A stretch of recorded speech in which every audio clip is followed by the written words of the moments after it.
Assalamualaikum warahmatullahi wabarakatuh. Selamat datang kembali di channel Studio Malam, tempat di mana cerita misteri dan horor hadir dengan cara yang tak biasa. Terima kasih sudah klik video ini, dukung terus channel kami dengan cara yang paling sederhana, like, komentar, subscribe, dan nyalakan loncengnya. Karena tanpa kalian, cerita-cerita ini tak akan hidup. Yuk kita mulai kisahnya. Tapi jangan lupa, tetap tenang, karena yang menyeramkan bukan hanya apa yang terlihat. Desa Kemangi malam itu basah oleh hujan gerimis yang turun sejak maghrib. Udara dingin menelusup dari celah-celah dinding kayu rumah. Suara serangga hutan terdengar samar, tenggelam oleh rintik air yang jatuh di atas atap seng. Jarak antara rame-rama berjauhan. Di ujung jalan tanah yang sempit dan gelap, sebuah rumah berdiri sendiri, nyaris tanpa penerangan kecuali lampu redup di teras. Di sanalah Nindya duduk sendirian, memeluk lutut, mengenakan daster tipis dan jaket lusuh, menanti Yuda pulang seperti biasanya. Sudah lewat pukul 9 malam. Yuda, suaminya, biasanya sudah pulang pukul 8 lewat sedikit.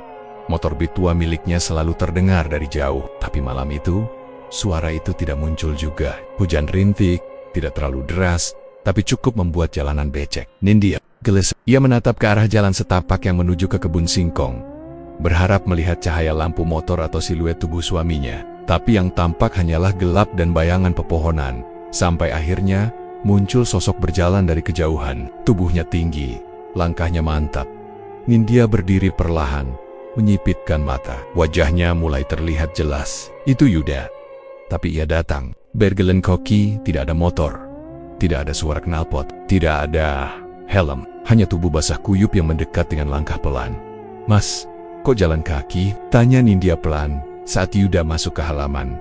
"Motornya mogok. Kutitip di bengkel, Solihun," jawab Yuda datar. Nindya mengernyit. Suara Yuda terdengar berat. Wajahnya terlihat lebih kaku dari biasanya. Ia tidak tersenyum. Matanya seperti kosong, hanya menatap lurus. Tapi tubuhnya tidak tampak lelah. Justru kelihatan lebih tegap. "Ya Allah, basah semua. Udah masuk? Ganti baju dulu. Mau kupanasin air?" tawar Nindya.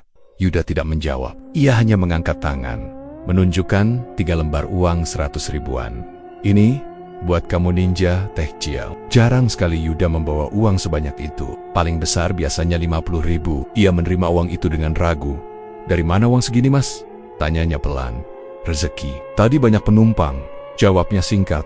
Nindya tidak bertanya lagi. Ada sesuatu yang aneh, tapi ia tidak tahu apa. Yuda menggandeng tangannya. Tangannya kasar, lebih kasar dari biasanya, tapi hangat. Ia tidak menolak. Mereka masuk ke kamar. Di dalam kamar, suasana makin hening. Suara hujan terdengar lebih jelas.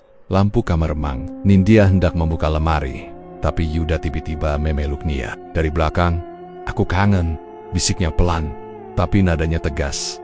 Nindya menggigil, bukan karena dingin, tapi karena tatapan dan perlakuan Yuda malam itu berbeda. Tangannya menggenggam lebih kuat. Tubuhnya terasa lebih besar dari biasanya. Ia mendorong pelan, tapi tak kuasa menolak. "Mas, aku belum mandi," ucap Nindya canggung. "Biar nanti aku yang mandikan," balas Yuda sambil mendekapnya makin erat. Malam itu, mereka bercinta, tapi bukan seperti biasanya. Gerakan Yuda kasar, kuat, dan tanpa jeda. Nafasnya berat, kulitnya kasar, dan aromanya aneh, seperti bau keringat yang tercampur rebusan sesuatu. Nindya berusaha menikmati, tapi ada rasa ganjil di dadanya. Ayesa ingin menolak saat Yuda semakin brutal, tapi tubuhnya lemah. Ia hanya bisa menggigit bibir dan membiarkan semuanya selesai. Beberapa kali ia melihat wajah Yuda dari dekat, tapi mata itu seperti tidak mengenalnya. Setelah puas, Yuda bangkit dari ranjang tanpa bicara. Ia mengambil handuk dan berjalan ke belakang rumah. Nindya masih tergeletak di atas kasur. Napasnya belum teratur. Tubuhnya pegal dan dadanya terasa penuh. Ayah mata sebentar, mencoba menenangkan pikiran. Tak lama kemudian, terdengar ketukan di pintu depan. Tok, tok. Nindya membuka mata. Ia menunggu. Mungkin hanya angin, tapi suara itu datang lagi, lebih keras. Tok, tok. "Tok, Mas," panggil Nindya setengah. Duduk, tidak ada jawaban. Suara air dari kamar mandi juga tidak terdengar. Dengan langkah ragu, ia bangkit dan memakai jaket. Dingin makin menusuk. Ia melangkah ke ruang depan. Suara ketukan datang lagi. "Tok, tok, Mas, itu kamu?" Suaranya agak gemetar. Dari balik pintu, terdengar suara yang ia kenal. "Iya, Dek, aku..." "Buka!" Mas bawa takir. Nindya mendadak lemas. Ia terpaku di depan pintu. Ia melirik ke arah kamar mandi yang gelap. Tidak ada cahaya, tidak ada suara air, tidak ada tanda-tanda Yuda di sana. Tangannya gemetar saat menyentuh gagang pintu. Begitu pintu terbuka, berdiri di sana Yuda, basah, membawa takir putih dan masih memakai jaket motor. Motornya terparkir di halaman. Ia tersenyum seperti biasa, dengan mata yang hangat dan suara lembut. Lama banget bukanya. Mas bawa nasi dari tahlilan. Yuk makan dulu, ucapnya santai. Nindya memandangi wajah Yuda lekat-lekat. Tubuhnya mendadak dingin. Tangan yang menggenggam takir itu hangat. Tapi bukan itu yang membuat tubuhnya bergetar. Yang membuatnya hampir tak sanggup berdiri adalah kenyataan bahwa ia baru saja disetubuhi oleh seseorang atau sesuatu yang bukan suaminya. Dan kini suaminya berdiri di depannya. Tanpa sadar, Nindya mundur beberapa langkah. Nafasnya memburu, keringat dingin mulai muncul di pelipis. Yuda melangkah masuk tanpa menyadari ekspresi istrinya yang pucat. "Dek, kamu kenapa?" tanyanya sambil menutup pintu. Nindya tak menjawab. Ia hanya berdiri di tempat, mulutnya terbuka, tapi tak bisa berkata. Matanya menatap ke arah kamar, lalu ke arah suaminya, lalu ke arah tangannya sendiri. Tiba-tiba saja, semua terasa hening, dan jantungnya berdegup makin kencang. Tubuh Nindya ambruk begitu saja. Pandangannya buram saat sosok di depannya mendekat dengan suara dan senyum yang sangat dikenalnya. Tapi semuanya terasa salah. Kakinya lemas, kepalanya berputar, nafasnya sesak, dan sebelum ia sempat bersuara, tubuhnya sudah jatuh ke lantai dengan bunyi gedebuk pelan. Yuda tersentak dan langsung menghampiri. "Dek, Nindya, bangun dek!" Ia menurunkan takir di meja dan mengangkat tubuh istrinya ke dalam kamar. Jantungnya berdebar cepat. Ia bingung. Wajah Nindya pucat dan tangannya dingin. Setelah merebahkan di kasur, Yuda memegangi kening istrinya. Tidak panas, tapi nafasnya berat. Ia berlari mengambil air, menyekanya pelan. "Nindya, bangun." "Ini." Mas, suaranya gemetar. Beberapa menit kemudian, Nindya mengerjapkan mata. Wajahnya kosong. Ia diam menatap langit-langit. "Kamu kenapa, dek? Habis lihat apa?" tanya Yuda pelan, duduk di pinggir ranjang. Nindya masih tak menjawab. Ia menoleh pelan ke arah suaminya, menatap lekat wajah yang sama seperti yang baru saja menyentuh seluruh tubuhnya dengan sangat kasar. Tangannya gemetar. Tubuhnya masih terasa panas dan pegal. Peratnya mewel, tapi ia menahannya. "Mas, barusan dari mana?" bisiknya. Yuda menatapnya heran. "Dari tahlilan." "Kan aku Tori, kapan mas keluar rumah?" lanjut Nindya. "Baru aja." "Ya, sekitar setengah jam lalu," jawab Yuda. Makin bingung, Nindya menggigit bibir. Ia ingin marah, ingin berteriak, tapi yang duduk di depannya ini suaminya. Pakaian basahnya nyata, bodoh. Minyak rambutnya pun khas, tapi kenangan di kasur itu belum hilang. Ia merasakannya. Keringat, tekanan, goyangan ranjang, napas kasar, semuanya masih terekam di kulitnya, Mas. Nindya duduk perlahan. Tadi ada yang datang. Sebelum Mas pulang, Yuda menatap istrinya. "Siapa?" Ia menggeleng pelan. "Mirip Mas. Persis. Bahkan, sentuhannya juga sama." Wajah Yuda menegang. "Apa maksudmu, Nindya? Aku nggak ngerti." "Aku pikir itu, Mas. Dia masuk kamar, bicara seperti Mas. Terus, kita..." Yuda menahan napas. "Terus kalian ngapain?" Nindya menunduk. "Dia meniduriku, Mas. Seperti biasanya, tapi beda. Sangat beda. Dia kuat, berat, dan aneh." Yuda berdiri, dadanya bergemuruh. Tangannya mengepal, tapi ia tidak bicara, hanya menatap lantai. "Mas, aku yakin itu bukan Mas." Suara Nindya parau. "Dia tidak punya pusar." Yuda terdiam, wajahnya tegang. Matanya bergerak liar menatap ke lantai, ke dinding, lalu ke arah istrinya. Tak ada yang bisa ia ucapkan. Ia bingung harus percaya atau menganggap istrinya sedang halusinasi.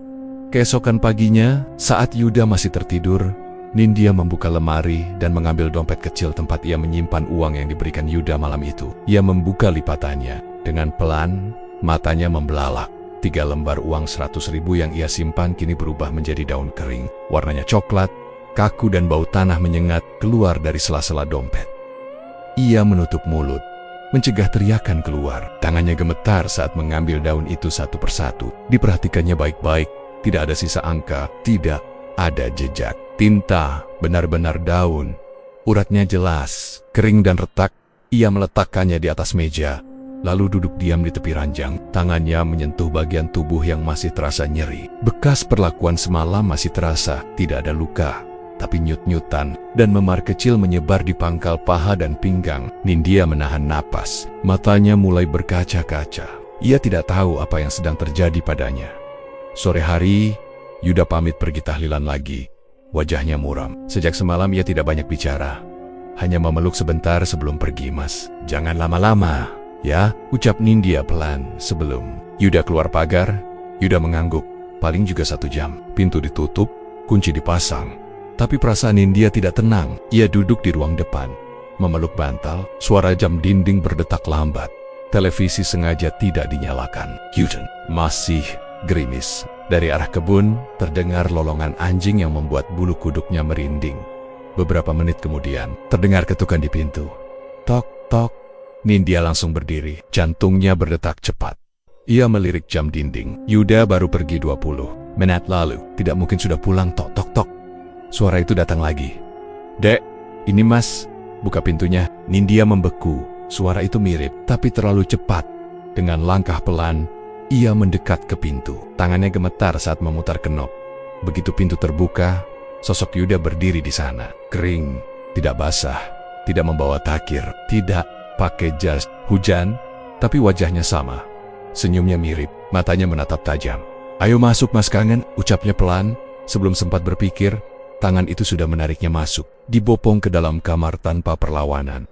Tenaganya besar. Nindya mencoba berontak, tapi tubuhnya lemas seperti sebelumnya. Daster yang dikenakannya dilucuti dengan cepat. Napas panas Yuda menyapu leher dan dadanya. Tubuhnya berat menindih, mengguncang ranjang dengan keras. Gerakannya kuat, tanpa henti. Tak ada jeda, tak ada bisikan lembut. Hanya desah kasar dan cengkeraman kuat yang membuat tubuh Nindya lunglai. Seluruh tubuhnya sakit tapi panas. Ada bagian dari dirinya yang terluka, tapi ada bagian lain yang membeku. Ia memejamkan mata, berharap ini segera selesai. Setelah beberapa menit yang panjang, Yuda bangkit. Tubuhnya tetap tenang. Ia berdiri, menatap Nindya dengan senyum aneh. Terima kasih, Dek. Malam ini menyenangkan, ucapnya dengan nada datar, lalu melangkah pergi ke belakang rumah. Pintu kamar mandi berderit terbuka. Nindya tetap terbaring, berkeringat dan tak mampu bicara. Hidungnya kembali mencium aroma yang sama. Bau rebusan ubi, tercampur tanah basah dan keringat aneh yang menusuk. Ia menarik selimut, menutup wajahnya, menahan napas yang sesak. Suara air dari kamar mandi tak terdengar. Hanya suara rintik hujan dan lolongan anjing di kejauhan. Lama ia terbaring, sebelum akhirnya menoleh ke arah pintu depan. Tak lama kemudian, suara motor terdengar memasuki halaman. Lampu motor menyinari jendela. Nindya, Mas pulang. Itu kembali terdengar. Nindya mematung di tempat. Tubuhnya gemetar. Tangannya mencengkeram selimut aratorat. Nafasnya memburu. Siapa yang tadi bersamanya? Nafas Nindya masih belum normal saat suara motor berhenti di halaman. Lampu depan menyinari kaca jendela. Suara langkah Yuda mendekat. Lalu terdengar suara kunci diputar. Nindya tetap berbaring. Tubuhnya masih telanjang di balik selimut. Keringat dingin belum mengering, dan rasa lengket masih menempel di kulitnya. Jantungnya berdegup kencang, bukan karena rindu, tapi karena takut. Ia tidak tahu bagaimana harus menjelaskan bahwa baru saja ia ditiduri oleh sosok yang serupa dengan suaminya. Nindya, panggil Yuda dari depan. Nindya tidak menjawab.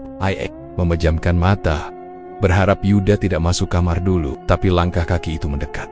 Suara lantai kayu berderak pelan. Pintu kamar didorong perlahan. Yuda berdiri di ambang pintu, melihat istrinya yang terbaring membelakangi. Tidur? Tanyanya pelan. Nindya mengangguk kecil, pura-pura lelah. Ia tak ingin bicara. Tubuhnya sakit, pikirannya kacau, dan rasa takut bercampur malu menahan mulutnya tetap diam. Yuda tidak curiga. Ia melepas jaket dan duduk di kursi dekat jendela, membuka takir dan mulai makan dalam diam. Suasana kamar sunyi, hanya terdengar suara sendok dan napas pelan. Saat fajar mulai datang, Nindya bangkit perlahan. Tubuhnya pegal, terutama di bagian dalam paha dan pinggang. Bekas-bekas yang semalam belum hilang. Ia berjalan ke dapur, memasak air, lalu duduk lama di dekat tungku. Pandangannya kosong, tangannya gemetar saat menuang air ke gelas. Yuda dari belakang, kamu nggak apa-apa? Tanyanya sambil duduk di seberangnya. Nindya menunduk. Enggak, jawabnya singkat. Kok dari kemarin kamu kayak beda?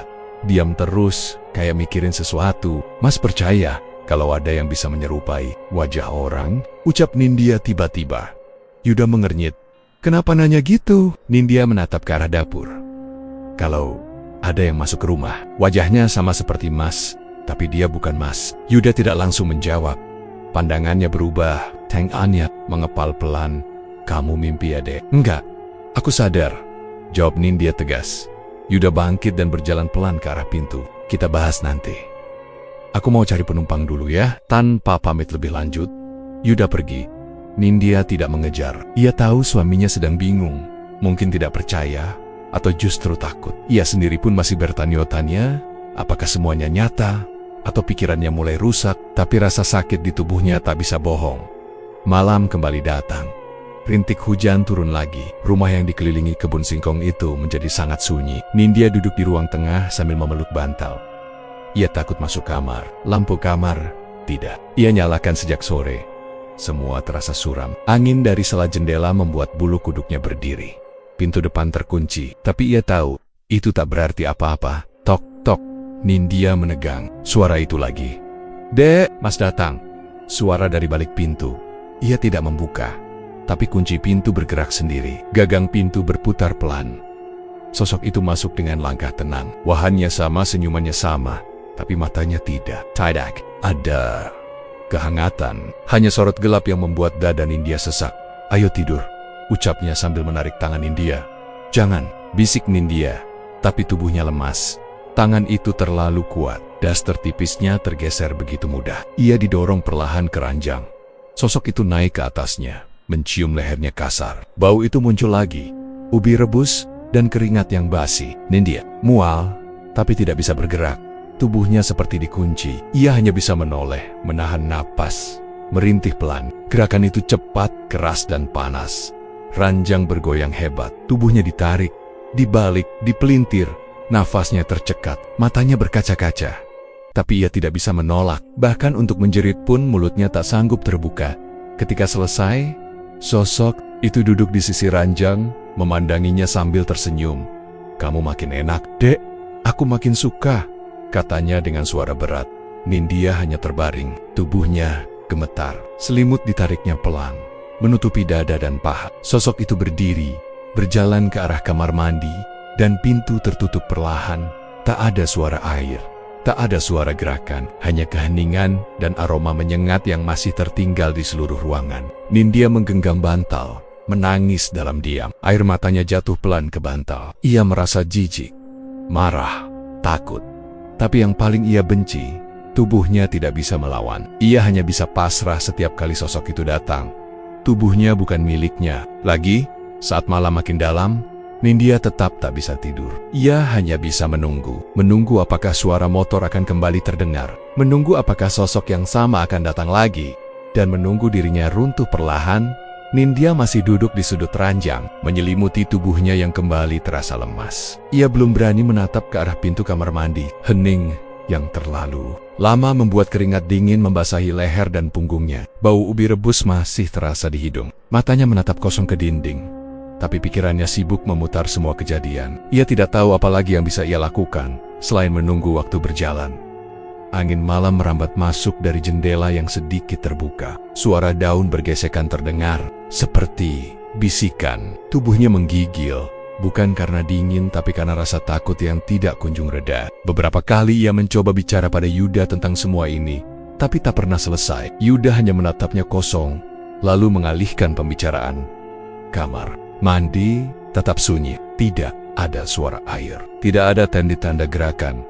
Nindya bangkit perlahan. Ia menarik dasternya yang tergeletak di lantai, lalu melangkah menuju meja rias. Di sana, cermin besar menempel di dinding, menghadap langsung ke ranjang. Biasanya, tidak pernah memperhatikan cermin itu terlalu lama. Tapi malam ini, ia terpaku di depan pantulan dirinya sendiri. Wajahnya pucat, matanya sayu, rambutnya acak-acakan. Ia nyaris tak mengenali wajahnya sendiri. Tiba-tiba, dari arah belakang, terdengar suara pintu kamar mandi yang berderit. Nindya menoleh lewat pantulan cermin. Sosok Yuda berdiri di ambang pintu. Tubuhnya telanjang, kulitnya basah, tapi bukan basah oleh air, seperti dilumuri keringat yang lengket. Matanya merah redup, dan napasnya berat. Ia tersenyum kecil, tapi di balik senyum itu, ada sesuatu yang membuat jantung Nindya memukul lebih cepat deh. Ayo kita lanjut, ucapnya pelan. Nindya memutar badan. Mas, jangan malam ini, katanya gugup. Tapi sosok itu sudah melangkah pelan ke arahnya. Gerakannya mantap, tenang, namun penuh tekanan. Nindya mundur selangkah. Ia menabrak meja. Cermin di belakangnya memantulkan. Bayangan yang membuatnya terpaku wajah sosok itu berubah. Tingginya melebihi Yuda, dadanya lebar, dan yang paling membuat dadanya sesak, pusarnya tidak ada. Kulitnya kasar, mengelupas. Rambut tumbuh dari dada hingga perut. Dan saat ia menatap cermin lebih lama, wajah itu berubah sepenuhnya menjadi kepala besar dengan rambut acak. Kulit hitam legam, mata merah terang, dan taring menjulur dari bibir. Mulut Nindya terbuka, tapi suaranya tak keluar. Ia ingin menjerit, tapi tenggorokannya seperti terkunci. Sosok itu tertawa pelan. Kamu sudah lihat sekarang, bisiknya dekat sekali ke telinga Nindya. Tangan besar itu mencengkeram pinggangnya dan melemparkannya ke ranjang. Nindya mengayun tangannya, mencoba menolak, tapi tubuhnya tak bisa digerakkan. Berat lehernya menegang, matanya membelalak. Ranjang bergoyang keras ketika tubuh besar itu menindih. Ia memejamkan mata, berusaha kabur dari kenyataan, tapi tidak bisa. Suara desah makhluk itu memenuhi telinganya. Aromanya menusuk. Jangan, tolong, jangan lagi, lirih Nindya. Namun suara itu tak berarti. Sosok itu terus menindihnya, bergerak liar dan keras, membuat tubuhnya berguncang. Matanya melirik cermin di sisi ranjang. Ia melihat bayangan tubuhnya sendiri yang terguncang hebat. Dan di atasnya, bukan Yuda, tapi makhluk berbulu besar dengan wajah menyeramkan dan mata yang bersinar merah. Tiba-tiba, pintu kamar terbuka dengan keras. Nindya, suara Yuda terdengar. Dari arah pintu, Nindya menoleh. Sosok asli suaminya berdiri di sana. Wajahnya kaget, matanya membelalak melihat tubuh istrinya yang ditindih oleh sosok lain yang serupa dengannya. Hei, siapa? Yuda berteriak dan langsung menerjang. Sosok itu menoleh dan berdiri dari tubuh Nindya. Yuda meninju wajahnya, tapi tangan itu seperti menghantam batu, tak bergeming. Yuda memukul lagi, tapi makhluk itu hanya tertawa. Tawa yang menggema di seluruh kamar. Aku hanya ingin yang seharusnya jadi milikku, kata makhluk itu tenang. Keluar dari rumahku, bentak Yuda. Makhluk itu mendekat ke arah Yuda, menunduk dan menatap matanya langsung. Dia sudah hamil dengan anakku. Yuda melangkah mundur. Matanya terbelalak. Apa maksudmu? Benihku tumbuh di dalam rahimnya. Tidak ada yang bisa mengubah itu. Setelah itu, kabut tebal muncul dari sudut kamar. Bau tanah basah memenuhi ruangan. Kabut itu menyelimuti makhluk itu, menelannya perlahan. Dan dalam hitungan detik, ia lenyap. Hanya suara napas berat dan aroma tajam yang tersisa. Yuda masih berdiri terpaku di depan pintu. Nindya menggigil di atas ranjang. Selimut menutupi tubuhnya. Matanya basah. Ia menatap suaminya, tapi tak sanggup bicara. Tangannya gemetar. Tubuhnya lelah. Tapi yang paling menghancurkan adalah hatinya. Yuda melangkah pelan mendekat. Ia menatap istrinya lama, kemudian duduk di tepi ranjang. Dek, itu apa barusan? Nindya tidak menjawab. Bibirnya bergetar. Pandangannya kosong, yang keluar dari mulutnya hanya satu kalimat lirih. Nyaris tak terdengar. Tubuhku bukan punyaku lagi. Nindya masih duduk di sudut ranjang. Tubuhnya menyelimuti diri sendiri dengan kain tebal. Sejak malam, sosok itu menghilang dalam kabut. Pikirannya tidak pernah benar-benar tenang. Yuda tidak lagi banyak bicara. Ia hanya duduk lama di teras, merokok lebih dari biasanya. Dalam rumah, keheningan seperti jadi teman tetap mereka. Tapi di dalam dada Nindya, sesuatu mulai terasa lain. Perutnya kencang, mual muncul tiap pagi. Bahkan saat mencium aroma minyak goreng atau air rebusan, ia langsung berlari ke dapur dan muntah. Mulanya ia pikir karena stres atau takut. Tapi ketika perutnya mulai terasa keras di bawah pusar, ia tahu itu bukan sekadar cemas. Ia tidak menyampaikan pada Yuda lebih dulu. Hanya diam. Hingga siang itu, tubuhnya terasa lemas dan kepalanya pusing hebat. Yuda yang melihatnya lunglai langsung panik. Nindya, kamu kenapa? Sakit perut? Masakan tadi basi? Nindya hanya menggeleng, lalu berkata lirih, Mas, panggil Mbak Yuli. Tolong. Ya, Mbak Yuli datang 1 jam kemudian. Bidan desa yang sudah terbiasa menangani ibu hamil itu datang membawa perlengkapan sederhana. Ia memeriksa Nindya di dalam kamar, mengukur tekanan darah, mendengar detak jantung dari perut, dan menekan perutnya perlahan. Setelah 10 menit, Ia duduk di kursi dan menatap Yuda yang duduk gelisah di pintu ini. "Sudah masuk 2 bulan lebih dikit, Mas," kata Mbak Yuli pelan. Yuda terdiam, tangannya mengepal. Pandangannya mengarah tajam ke arah Nindya yang masih terbaring. Nindya tahu kalimat itu seperti hantaman. "Apa maksudnya 2 bulan?" tanya Yuda dingin. Mbak Yuli menatap bingung. "Iya, kira-kira usia segitu. Konstinya sehat. Cuma ya, ini harus dijaga baik-baik." Yuda tak menjawab. Ia berdiri, lalu keluar dari kamar, berjalan cepat keluar rumah. Pintu dibanting keras. Suara langkahnya menghilang di ujung jalan. Mbak Yuli pamit. Nindya hanya bisa menunduk. Tak ada air mata keluar, tapi dadanya seperti ditindih batu besar. Ia tahu Yuda tidak akan percaya. Karena sejak malam makhluk itu muncul, mereka tak pernah bersentuhan lagi, bahkan saling memeluk pun tidak. Menjelang maghrib, Yuda kembali. Wajahnya dingin, ia tidak menyapa, tidak menatap. Ia masuk, mengganti baju, lalu duduk di kursi tanpa kata. Nindya menghampiri pelan, duduk di depannya. "Mas, dengarkan aku sebentar," ucapnya pelan. Yuda menatap keluar jendela. "Kamu mau bilang apa? Yang datang ke aku setiap malam itu bukan Mas. Lalu siapa yang bikin kamu hamil? Makhluk itu, dia datang setiap malam. Aku nggak bisa lawan." Yuda berdiri, membalikkan badan, menatap tajam. "Nindya, jangan bikin aku makin gila. Aku nggak bohong," teriak Nindya, air matanya mulai jatuh. "Kamu sendiri yang lihat dia malam itu. Kamu tahu dia bukan kamu, tapi dia sentuh aku, paksa aku. Aku nggak bisa gerak." Yuda memejamkan mata. Nafasnya berat. Ia menahan diri, menahan amarah. Tapi di balik dadanya, ia tahu Nindya tidak berbohong. Ia melihat sendiri malam itu. Tapi ia masih belum siap menerima kenyataan bahwa rahim istrinya kini diisi oleh makhluk. Itu malam tiba. Udara makin dingin. Yuda tidur di ruang depan, membiarkan Nindya di kamar sendirian. Ia tidak tahu harus berbuat apa. Ia tidak bisa memeluk istrinya, tidak bisa menyentuhnya. Setiap bayangan tubuh makhluk itu muncul dalam pikirannya. Dadanya makin berat. Di dalam kamar, Nindya terbangun mendadak. Nafasnya cepat, matanya terbuka, tapi pandangannya kosong. Tangan dan kakinya kaku. Mulutnya terbuka perlahan, tapi suara yang keluar bukan miliknya. "Aku sedang tumbuh di dalam rahim ini." Suara itu berat, dalam. "Bukan suara perempuan anakku. Akan lahir kuat. Jangan ganggu kami." Tangan Nindya bergerak sendiri, menyentuh perutnya. Matanya tetap kosong. Tubuhnya bergetar pelan. Suara itu kembali terdengar. "Dia akan membawa keturunanku. Jangan coba pisahkan." Yuda yang mendengar dari luar langsung masuk. Ia melihat Nindya duduk di ranjang, tapi wajahnya bukan seperti biasanya. Matanya tak fokus, bibirnya kaku, dan tubuhnya gemetar seperti ditahan sesuatu dari dalam. Yuda mendekat.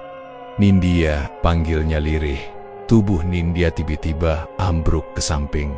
Lemas, Yuda langsung menahan bahunya. Nafasnya cepat, kulitnya dingin, tapi perlahan-lahan ia sadar.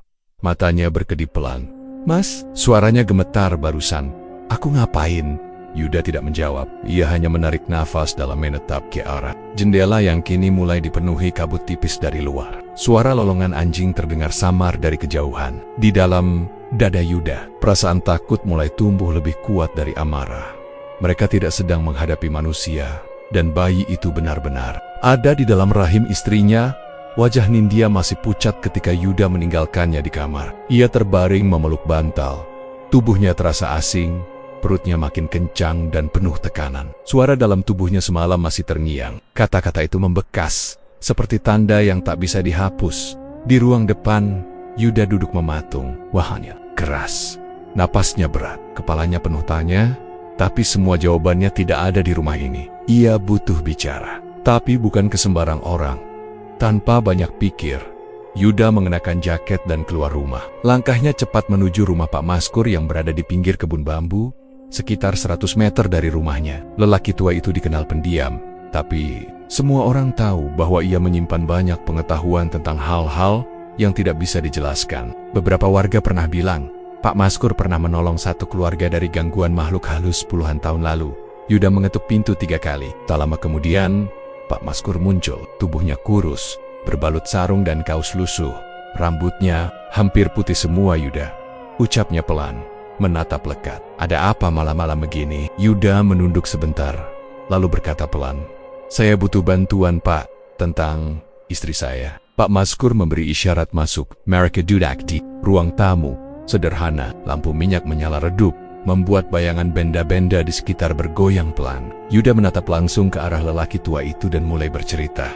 Tidak memotong, tidak menyimpan apa-apa. Semua yang ia lihat, semua yang Nindya alami, dan kehamilan yang tak pernah ia tanamkan. Pak Maskur mendengarkan tanpa bersuara. Matanya hanya menatap satu titik di lantai. Setelah Yuda selesai, lelaki tua itu menarik napas dalam, lalu berkata pelan, "Itu bukan kejadian baru. Puluhan tahun lalu, ada hal serupa. Hutan di barat desa dulu pernah jadi tempat tinggal satu makhluk yang kuat, genderuwo." Yuda diam. Makhluk itu dikenal jatuh cinta pada perempuan manusia. Bukan karena wajah, tapi karena kesepian. Sekali ia suka, dia akan mendekati, meniru, dan tidur bersama, sampai benihnya tumbuh. Banyak yang tidak tahu, banyak yang tidak percaya. Tapi aku pernah lihat sendiri satu perempuan mati saat melahirkan bayi dari makhluk itu. "Apa bisa diusir, Pak?" tanya Yuda, suaranya menahan putus asa. "Bisa, tapi tidak mudah. Harus ada pengakuan dari si perempuan. Harus jujur, harus ikhlas, dan harus dilakukan di tempat makhluk itu berasal, hutan belakang." Saat bulan purnama, Yuda menunduk. Ia tahu itu bukan hal mudah. Nindya sudah sangat ketakutan. Membayangkan membawa istrinya ke hutan gelap hanya untuk membuka aib yang sudah merusak hidup mereka. Kalau dibiarkan, tanya Yuda lagi, lebih pelan. Pak Maskur menatap matanya langsung. "Anaknya akan lahir dengan kekuatan yang tidak bisa kamu kendalikan." Yuda tidak menjawab. Di rumah, Nindya duduk di pinggir ranjang. Matanya tidak bisa terpejam. Perutnya, tuh rasa hangat, denyut dari dalam seperti memberi isyarat bahwa sesuatu sedang tumbuh cepat. Daster yang ia kenakan melekat di tubuh karena keringat. Suasana kamar sunyi, tapi telinganya mendengar sesuatu yang terus muncul tiap malam.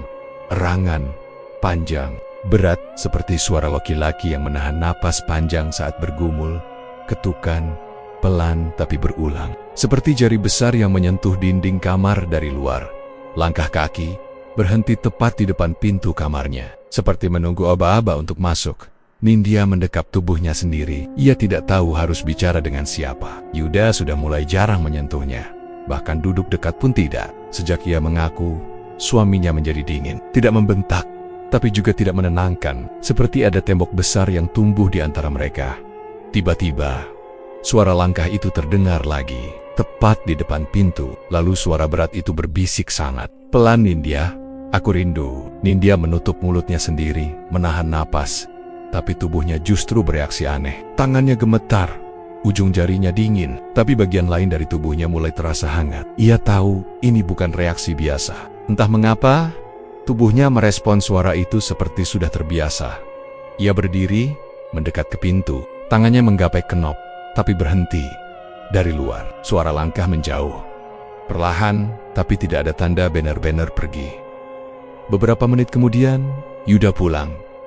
Wajahnya penuh beban. Ia menatap Nindya yang berdiri di ruang tengah dengan pandangan kosong. Ia ingin memeluk, tapi tidak tahu harus mulai dari mana. Pak Maskur bilang, "Makhluk itu dulu tinggal di hutan barat," ucap Yuda pelan. Nindya menoleh, matanya berkaca-kaca. "Mas, aku dengar suaranya lagi." Barusan, Yuda mengepalkan tangan. Ia melangkah maju lalu berhenti. "Kita harus jujur. Harus kamu ceritakan semuanya di tempat dia berasal." Hanya itu caranya. Nindya mengangguk. Pelan, tapi wajahnya tetap bingung. Ketakutan masih mengunci hatinya. Ia tahu itu belum selesai, karena malam-malam seperti ini belum pernah benar-benar usai. Nindya masih duduk di ranjang, memegangi perutnya yang mulai membesar. Nafasnya pendek, tidak nyaman. Ukuran perutnya tidak wajar untuk usia kehamilan 2 bulan. Kulit di sekitar pusarnya menegang, kadang terasa bergerak sendiri. Ayasu tak sanggup menebak apakah yang tumbuh di dalamnya masih layak disebut bayi. Yuda duduk di kursi dekat jendela, memandangi istrinya tanpa kata. Sudah beberapa malam mereka tidur di ruangan yang berbeda. Tapi sejak suara-suara itu muncul, Yuda kembali mendekat. Bukan karena ingin, tapi karena takut sesuatu buruk terjadi. Malam itu angin kencang bertiup lewat celah jendela. Ranting-ranting terdengar beradu dengan genting. Nindya mendekap bantal di dada, mencoba tidur. Tapi rasa gatal di kulit perutnya makin menjadi. Ia mengelus pelan lalu berhenti. Dari dalam perutnya, terdengar suara kecil, lembut, nyaris seperti bisikan anak-anak ibu. Aku ingin keluar. Mata Nindya membelalak. Ia menarik napas panjang, tapi tidak menjerit. Ia tahu suaranya tidak salah. Ia mendengarnya lagi. Ibu, aku ingin cepat lahir. Tubuhnya gemetar. Ia bangkit perlahan, berjalan ke arah jendela, lalu berdiri diam. Dari arah kebun singkong terdengar suara ranting diinjak, tapi ia tidak peduli. Ia hanya memegangi perutnya dan berkata pelan, "Jangan bicara lagi, jangan bicara lagi." Tapi suara itu terus terdengar, lembut, manja, kadang tertawa, kadang menangis. Saat Yuda masuk ke kamar, ia mendapati Nindya berdiri menatap kosong ke arah cermin. Rambutnya berantakan, dasternya basah oleh keringat. Ia mendekat, memeluk dari belakang. "Ada apa lagi, Dek?" Nindya menoleh pelan. "Mas, dengar sendiri." "Apa?" Nindya menarik tangan suaminya dan menempelkan ke perutnya. Yuda mendekatkan telinganya, diam sejenak. Lalu terdengar tawa kecil. Terdengar nyata, seperti anak kecil sedang bermain. Yuda langsung menarik wajahnya mundur. Matanya membesar. Bukan suara bayi," katanya pelan. Nindya menangis. "Bahunya bergetar, Mas. Aku nggak tahan." Dia bicara tiap malam. Kadang marah, kadang minta dielus. Yuda duduk di tepi ranjang. Kepalanya tertunduk. "Ini bukan anak manusia, Dek." Beberapa malam berikutnya, suara itu makin sering muncul. Saat Nindya tidur, tubuhnya bergetar sendiri. Kadang tersenyum dalam mimpi. Kadang menangis keras sambil menyebut nama yang sama berulang-ulang. "Ayah, jangan tinggalin aku." Yuda terbangun mendengar suara itu. Ia mendekat dan membangunkan Nindya. Tapi tubuh istrinya kaku. Bibirnya bergerak sendiri. "Aku, anaknya, aku. Bukan dari dunia kalian." Tiba-tiba tangan Nindya mencakar tubuhnya sendiri.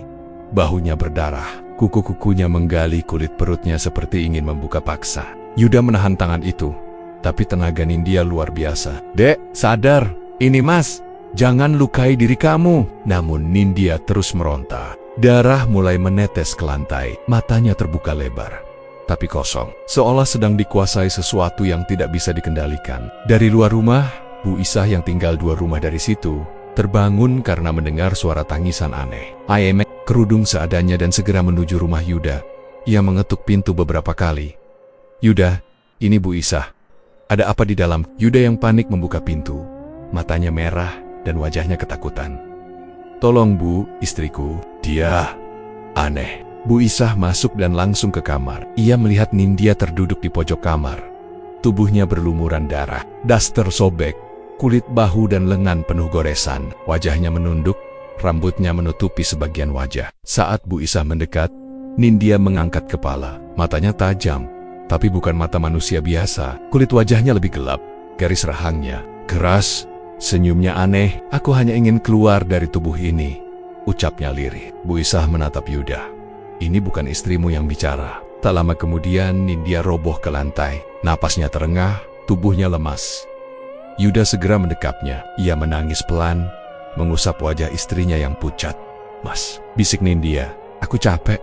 Aku takut." Yuda mengangguk, tapi tangannya terus menekan luka-luka kecil di lengan istrinya yang masih mengeluarkan darah. Malam makin larut. Hujan mulai turun rintik-rintik. Bau tanah basah masuk ke sela-sela jendela. Di sudut kamar, perut Nindya masih tampak menonjol, sedikit berdenyut sendiri, dan tawa kecil itu kembali terdengar. Pelan, seolah tidak pernah pergi, tawa kecil itu belum juga berhenti ketika Yuda memapah tubuh Nindya keluar rumah. Ia dibantu Pak Maskur yang membawa kain panjang, botol berisi air doa, dan segenggam tanah dari bawah pohon tua di depan rumahnya. Malam sangat terang. Bulan purnama menggantung bulat, menyinari jalan setapak di antara kebun singkong yang menuju hutan kemangi. Angin kencang membuat dedaunan menari tak menentu. Suara binatang malam menghilang. Hanya langkah kaki mereka bertiga yang terdengar berat, seolah tanah ikut menolak perjalanan itu. Nindya berjalan tertatih, sesekali mengerang pelan sambil memegang perutnya. Ukurannya kini seperti wanita hamil 7 bulan. Padahal waktu berjalan belum sejauh itu. Yuda menggenggam erat lengannya. Setiap kali ia menyentuh kulit istrinya, terasa lebih panas dari biasanya. Tubuhnya kadang gemetar, kadang tersenyum sendiri. Tapi kali ini Nindya tak mengeluarkan satupun suara aneh. Ia hanya menunduk. Wajahnya tenang, tapi terlalu tenang untuk seseorang yang sedang menahan sesuatu dari dalam.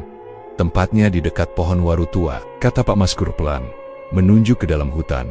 Mereka tiba di pelataran tanah yang agak terbuka. Di sana batu besar dan akar waru melingkar seperti pagar alami. Di antara batu dan akar itu, Pak Maskur menyuruh Nindya duduk. Ia menghamparkan kain panjang dan menabur tanah di sekeliling tubuh perempuan itu. Yuda berdiri di belakangnya, memegangi botol air doa.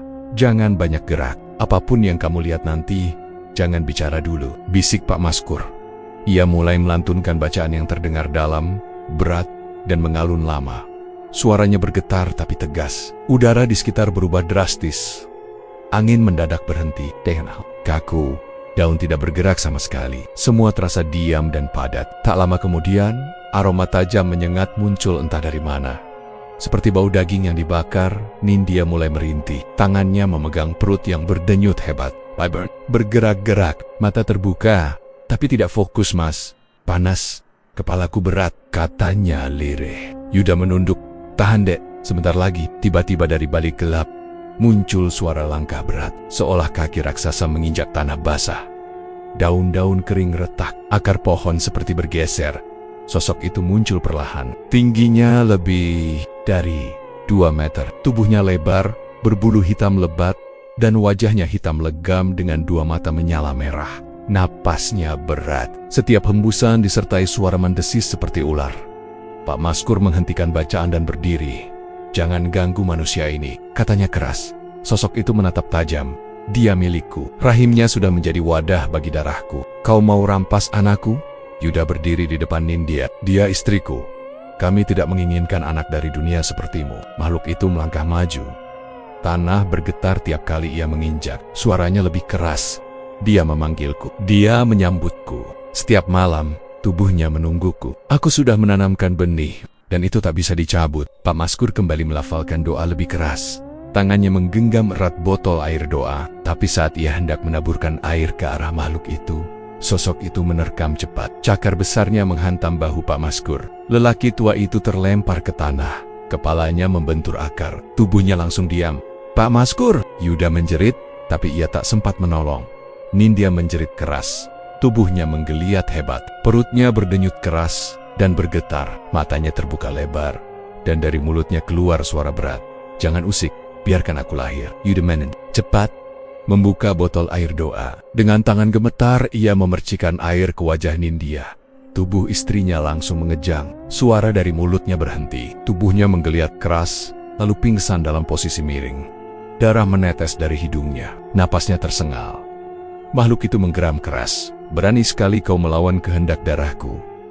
Jika anakku tak lahir, seluruh tempat ini akan merasakannya. Yuda mundur, memeluk tubuh istrinya yang lemas. Tangannya menggenggam erat botol air doa. Tapi sebelum ia bisa menyiapkan percikan berikutnya, kabut hitam pekat turun dari pohon-pohon, menyelimuti sosok makhluk itu. Suara lolongan berat terdengar dari balik kabut, lalu hilang perlahan. Yuda menunduk. Di pangkuannya, tubuh Nindya gemetar lemah. Kulitnya basah, dingin. Di perutnya masih ada gerakan samar, seolah makhluk di dalamnya tidak terima diganggu.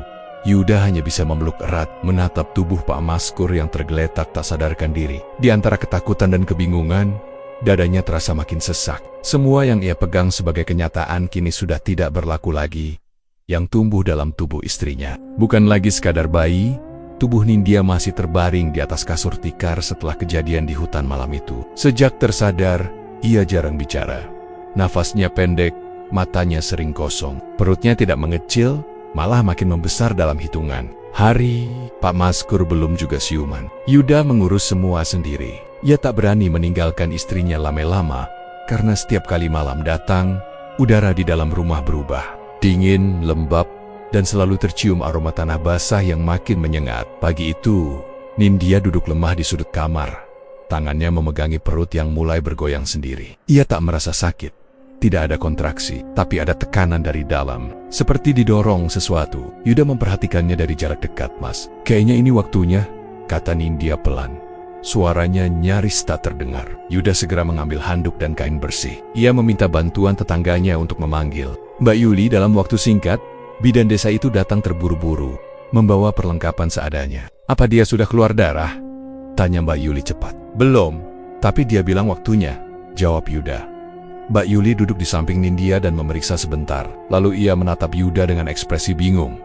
Ini aneh, perutnya seperti 9 bulan, tapi tidak ada rasa sakit. Tidak ada pembukaan seperti biasanya, katanya lirih. Tiba-tiba, Nindya mendesah pelan. Tubuhnya menegang, dan begitu saja dari tubuhnya, air hangat mengalir deras ke atas kain. Tapi tidak seperti air ketuban. Warnanya lebih pekat, seperti darah encer. Astagfirullah. Mbak Yuli menarik napas. Dalam waktu beberapa detik, kepala bayi muncul. Tidak seperti kepala bayi biasa. Kulitnya lebih gelap, rambutnya lebat. Tanpa harus mengejan keras, tubuh bayi itu meluncur keluar dengan lancar. Tanpa jeritan kesakitan dari ibunya. Yuda menahan napas. Matanya membelalak. Bayi itu tidak menangis. Ia hanya membuka matanya lebar-lebar. Matanya merah terang, tidak berkedip, tidak bergerak. Mbak Yuli menggigil, tangannya gemetar saat membungkus bayi itu dengan selimut kecil. Tapi bayi itu tetap diam, lalu mengarahkan pandangannya ke wajah Nindya. Saat mata mereka bertemu, bayi itu tersenyum. Senyum tipis, pelan, tapi jelas. Nindya tidak berkata apa-apa, tapi air matanya turun sendiri. Tangannya terangkat, mencoba menyentuh wajah bayi itu, tapi tubuhnya terlalu lemas. Mbak Yuli menyerahkan bayi itu ke pelukan ibunya. Bayi itu tidak mengeluarkan suara, hanya terus menatap wajah ibunya. Matanya tidak bergerak, nafasnya pelan, tapi teratur. Aku nggak bisa percaya ini, gumam Mbak Yuli pelan. Ini bukan bayi biasa. Yuda hanya menatap dari pojok ruangan tubuh Nia kaku. Ia ingin berkata sesuatu, tapi lidahnya keluh. Malam tiba dengan cepat. Bayi itu diletakkan di atas kasur kecil di dekat ranjang. Nindya belum tidur. Ia duduk menghadap pintu. Yuda duduk di luar kamar. Gelisah. Hujan turun pelan. Udara di dalam rumah makin dingin. Lalu terdengar suara berat dari luar rumah. Niti. Suaranya dalam, serak dan seperti datang dari balik kabut. Nindya, aku datang. Yuda berdiri cepat dan membuka pintu. Tapi halaman kosong. Tidak ada siapapun. Hanya jejak kaki besar yang membekas di tanah basah. Jejak itu mengarah ke belakang rumah ke arah keban. Yuda memejamkan mata. Nafasnya berat. Ia menutup pintu cepat dan menguncinya. Di kamar, bayi itu menoleh ke arah pintu. Mata merahnya terbuka dan ia kembali tersenyum. Senyuman yang tidak seperti bayi, tidak ada keceriaan, tidak ada polot, hanya diam dan tatapan yang membuat bulu kuduk berdiri. Nindya mengelus kepala bayi itu pelan. Dia datang lagi, Mas, ucapnya lirih. Yuda masuk dan berdiri di dekat ranjang. Ia menatap bayinya lama, lalu beralih menatap istrinya. Apa kamu merasa dia milik kita? Nindya menunduk. Aku nggak tahu, tapi tubuhku menerimanya. Yuda tidak menjawab. Ia hanya duduk pelan di sisi kasur. Bayi itu tetap menatap pintu, seperti menunggu sesuatu kembali datang. Matanya tidak berkedip, nafasnya sangat tenang, tapi ruangan terasa makin sesak. Di luar, suara hujan makin deras, tapi tak bisa menutupi suara langkah berat yang kembali, mendekat satu persatu, perlahan, sampai berhenti di balik pintu. Senyuman bayi itu masih menempel dalam benak Nindya saat ia duduk di pinggir ranjang, menatap dinding rumah kontrakan mereka yang baru. Sudah 2 minggu berlalu sejak mereka pindah dari desa Kemangi. Rumah ini lebih besar dindingnya dari bata, jauh dari hutan, dan berada di pinggir jalan desa kecil di lereng. Tapi ketenangan itu hanya di luar. Di dalam dirinya, Nindya tidak pernah merasa benar-benar pergi. Bayi mereka kini sudah bisa duduk sendiri, tidak merangkak, tidak merengek, hanya duduk tegak dengan mata merahnya yang selalu terbuka penuh. Tidak menangis ketika lapar, tidak tertawa ketika digelitik. Ia hanya menatap, kadang ke arah pintu, kadang ke arah ibunya. Tatapan tajam, seolah berbicara lewat diam. Nindya sudah mencoba menyusuinya, tapi bayi itu selalu menolak, menoleh dengan pelan, lalu tertidur begitu saja tanpa suara. Yuda menyadari semua itu, tapi tak lagi banyak bicara. Ia menutup rapat semua kemungkinan bertanya. Di matanya, anak itu bukan miliknya. Ia hanya diam ketika melihat bayi itu duduk di lantai. Tangan kecilnya menyentuh ubin, menatap langit-langit rumah selama berjam-jam. Nindya, kata Yuda suatu malam, apa kamu masih merasa ini bisa diperbaiki? Nindya tidak langsung menjawab. Ia menggendong anak itu dan meletakkannya kembali ke kasur kecil di sudut kamar. Anak itu tetap diam, matanya menatap lurus ke arah jendela. Dia tidak pernah menyakitiku, jawab Nindya pelan. Yuda menoleh, menatap istrinya. Tapi dia bukan kita. Nindya menunduk. Tapi dia dari tubuhku. Tubuhmu dipaksa. Kamu tahu itu. Tapi dia tetap keluar dari rahimku, Mas. Yuda mendekat, duduk di samping Nindya. Apa kamu mencintai anak itu? Nindya diam, napasnya pelan. Matanya sedikit basah. Bukan cinta, tapi aku tidak bisa menolaknya. Jawabnya, aku tidak bisa membencinya. Setiap kali aku menatap wajahnya, aku ingin membencinya, tapi selalu gagal. Yuda berdiri. Ia berjalan ke dapur tanpa kata. Di luar, angin mulai berhembus. Daun pisang bergoyang pelan. Rumah mereka tidak dikelilingi hutan tapi pekeronggan. Belakang tetap gelap, tak ada lampu, hanya bayangan pohon dan tanah yang lembab. Malam itu, suara tawa keras terdengar dari belakang rumah. Yuda membuka pintu dapur perlahan. Angin dingin langsung masuk. Di bawah pohon pisang, sosok tinggi berdiri. Diam. Tubuhnya hitam, rambutnya panjang tak beraturan, dan dari kejauhan, matanya menyala samar. Sosok itu tidak bergerak, hanya menatap rumah. Lalu tersenyum. Yuda tidak berkata apa-apa. Ia menutup pintu perlahan dan kembali masuk. Di kamar, anak itu duduk di ranjang kecilnya. Matanya mengarah ke pintu dapur. Matanya tidak berkedip, tangannya menggenggam selimut kecil. Dia datang lagi, bisik Nindya. Yuda menatap anak itu. Dia menunggu dia. Jawabnya dingin. Beberapa menit berlalu. Tidak ada suara, tidak ada gerakan, tapi suasana di dalam rumah terasa seperti diremas. Napas mereka jadi pendek. Hening yang terlalu lama membuat malam itu terasa membeku. Yuda duduk kembali di kursi. Aku nggak tahu harus gimana. Aku nggak bisa menyentuhmu seperti dulu. Aku nggak bisa memandang anak ini seperti anak kita. Nindya menunduk.